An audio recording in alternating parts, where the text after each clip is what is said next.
নমস্কাৰ বন্ধু বান্ধৱীসকল, আজি মই বনাবলৈ লৈছোঁ ৰঙালাওৰ তৰকাৰী। এয়া মই ৰঙালাও, মটৰ আৰু চয়াবিন ভাজি কৰি লৈছোঁ আৰু মই এফালে কেৰাহী বহাই দিছোঁ। এয়া কেৰাহী বহাই দিছোঁ।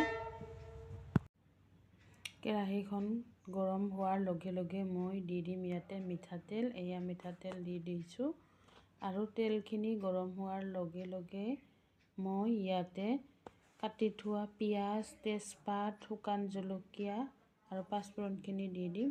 এয়া তেলখিনি যিহেতু গৰম হৈছে, পিঁয়াজ আৰু তেজপাতখিনি দি দিলোঁ।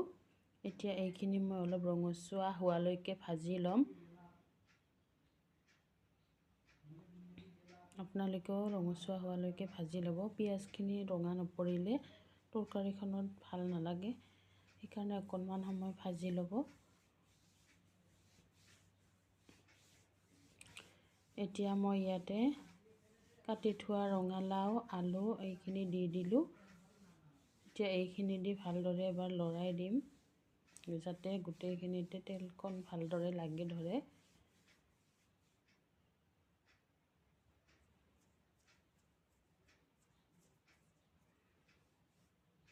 এতিয়া ইয়াতে মই নিমখ দি দিম সোৱাদ অনুযায়ী।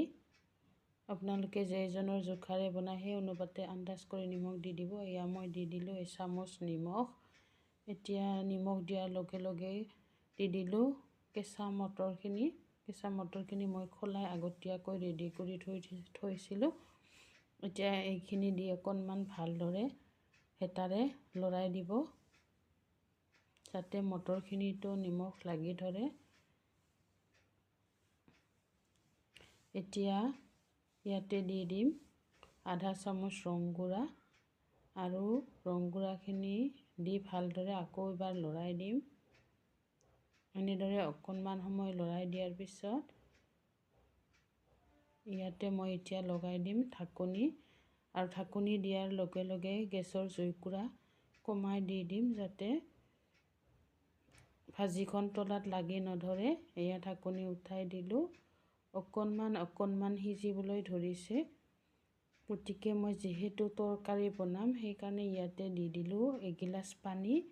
পানীখিনি দি ভালদৰে হেতাৰে লৰাই আকৌ এগিলাচ পানী দিম বুলি ভাবিছোঁ। যিহেতু মই তৰকাৰী বনাম সেইকাৰণে এইখিনি পানী গোটেই তৰকাৰীখন সিজি উঠালৈকে শুকাই যাব, সেইকাৰণে মই ইয়াতে আৰু এগিলাচ পানী দি দিলোঁ ষ্টীলৰ কাপেৰে। এতিয়া এইখিনি মই ভালদৰে লৰাই আকৌ ঢাকনি লগাই থৈ দিম অকণমান সময়ৰ কাৰণে, যাতে ভালদৰে সিজি উঠে তৰকাৰীখন।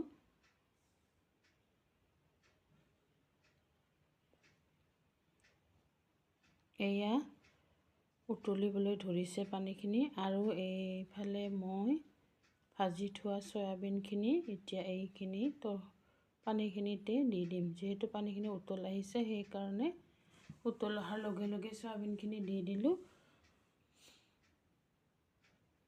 এতিয়া চয়াবিনখিনি দি আকৌ এবাৰ লৰাই এতিয়া মই লগাই দিম ঢাকনি। এয়া ঢাকনি লগাই দিলোঁ। ঢাকনিখন লগাই দি অকণমান সময় আকৌ ৰাখি দিম। এয়া ঢাকনিখন উঠাই দিয়াৰ পিছত দেখিবলৈ পাইছে পানীখিনি শুকাই গৈছে, শুকাই গোটেই হেৰি হৈ গৈছে। মাজতে এবাৰ লাৰি দিয়া হৈছিল, সেইখিনি বাৰু ৰেকৰ্ড কৰা হোৱা নাই। এতিয়া পানীখিনি শুকাই ভালদৰে ৰঙালাওখিনি ভাঙি দিয়াৰ পিছত আজিৰ আমাৰ ৰঙালাওৰ তৰকাৰীখনৰ এই অৱস্থা দেখিবলৈ পাইছে। গতিকে সম্পূৰ্ণভাৱে সিজি উঠিছে আৰু পানীকণো শুকাই গৈছে, গতিকে খোৱাৰ কাৰণে ৰেডি হৈ উঠিছে। এয়া মই এখন প্লেটত উলিয়াই লৈছোঁ আপোনালোকক দেখুওৱাৰ কাৰণে। এয়া তৰকাৰীখন খুব থপথপীয়া হৈছে, পানীও নাই, পানীখিনি গোটেই শুকাই গৈছে, গতিকে খাবলৈ খুব সোৱাদ হৈছে। আপোনালোকেও এবাৰ বনাই চাব, আৰু যদি ভিডিঅ'টো ভাল লাগিল তেনেহ'লে লাইক, কমেণ্ট, শ্বেয়াৰ আৰু লগতে ছাবস্ক্ৰাইব কৰি দিব। আজিলৈ আহিছোঁ, ধন্যবাদ।